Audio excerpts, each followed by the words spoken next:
नाज़रीन आपको बताएं, barrister Daniyal Chaudhry parliamentary secretary बराए इत्तलात और नशरियात नेशनल प्रेस क्लब इस्लामाबाद में प्रेस कॉन्फ्रेंस कर रहे हैं। आइए आपको बराह रास्त लिए चलते हैं। और भागते हुए लोगों की गाड़ियों को मारते हुए भागे, उनकी चप्पलें और चीजें अभी भी मौजूद हैं, वो हम ढूंढ रहे हैं कि उनको जाके पहुंचा दें। उनके कपड़े जो उन्होंने साथ रखे हुए थे वो भी मौजूद हैं।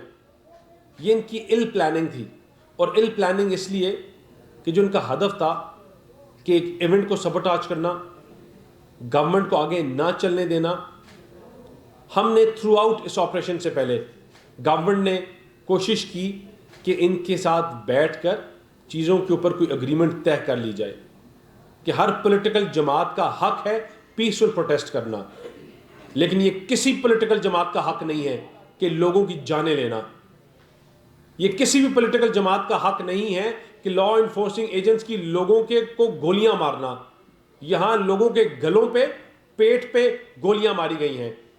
अगर वापस यूज ऑफ वेपन किया जाता तो यहां सैकड़ों लाशें मिलती, लेकिन गवर्नमेंट ने रिस्ट्रेन शो किया, तहम्मुल का मुजाहरा किया, और वो इसलिए किया क्योंकि हमें यह पता है कि इन लोगों को एक नफरत के ऊपर इकट्ठा कर इनको उकसा के लाया गया है। और हमें यह भी मालूम था कि इस लॉन्ग मार्च या जो भी इस मार्च को ये कहते हैं, इसके चक्कर में कितने स्मगलर्स आए, कितनी स्मगलिंग होती है, कितने मनशियात वाले लोग आते हैं और क्या क्या करते हैं।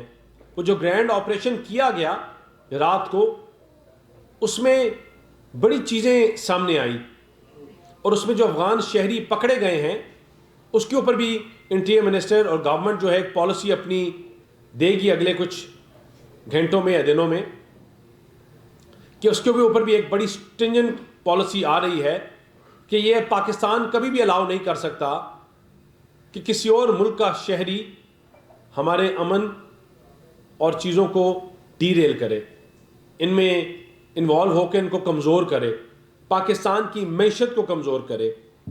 अभी जो इतलात मिल रही हैं, हमें यह भी पता है कि अभी जो इसके बाद या कुछ देर बाद जो प्रेस कॉन्फ्रेंस एक और करेंगे, इस पे झूठे इल्ज़ामात लगाएंगे। ये गंडापुर, बुशरा बीबी, ये लोगों की जानों को बेचने इधर आए थे, ये लाशें बिछाने इधर आए थे।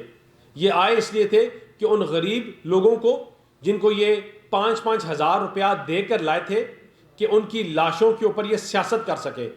और ऐसे सैकड़ों लोग हमने उठाए हैं जो ये स्टेटमेंट दे रहे हैं कि हमें लाया ही पैसे दे के इसलिए गया था कि हम इंतशार फैला सके, हमें लाया ही इसलिए गया था कि हम तोड़ फोड़ कर सके।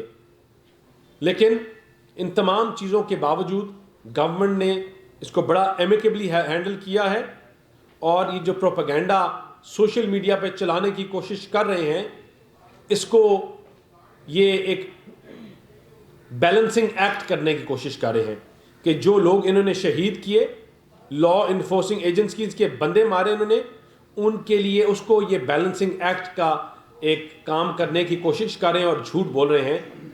इसके ऊपर आगे आने वाले दिनों में सख्त से सख्त कार्रवाई भी होगी, और इनको they will be held accountable for it. शुक्रिया, बहुत मेहरबानी। अच्छा सर, ये बताइएगा कि जो एहतजाज हुआ इस पे ऑफिशियली आप बताएं कि सरकारी जो अफराद थे वो कितने शहीद हुए और आम आवाम कितनी शहीद हुई। लोग मरे हैं जो आप कह रहे हैं, इसमें एहतजाज में लोग मरे। एक 16 साल का बच्चा जो कोटली सतिया से था, अनीस सती उसका नाम था, वो भी मरा, और अतवा साइड का एक नौजवान भी मरा। आप ऑफिशियली बताएं कि इस एहतजाज को इसमें कितने लोग मरे, और दूसरा वो भी बता दीजिएगा कि ऐसा क्या फोर्सेस ने तरीका इख्तियार किया कि इतने ज़्यादा लोग आधे घंटे, 2 घंटे या 4 घंटे में डिस्पर्स हो गए, जबकि लाहौर से चलने वाला काफिला इस्लामाबाद तक पहुंच चुका था। देखिए, पहली चीज़ कि गवर्नमेंट के किसी एक्ट से कोई मौत नहीं हुई, कोई ऐसा असला, कोई वेपन इस्तेमाल नहीं किया गया। जिस तरह मैंने पहले कहा, जो लोगों की अगर अमवात हुई हैं तो ये लोगों के साथ जो अपने साथ बुज़ुर्ग और इस तरह के लोग लेके आए थे, जिसको सर्दी में कोई पुरसाने हाल नहीं था, छोड़ दिया, बैठाया। जब इनकी अपनी गाड़ियां निकली और भागे, انہوں نے اپنی گاڑیوں سے لوگوں کو زخمی کیا. گورنمنٹ کے کسی ایکٹ سے نہ کوئی زخمی ہوا شدید اور نہ ہی کوئی ہلاکتیں ہوئی. بیرسٹر دانیال چودھری پارلیمانی سیکرٹری برائے اطلاعات و نشریات نیشنل پریس کلب اسلام آباد میں پریس کانفرنس کر رہے تھے.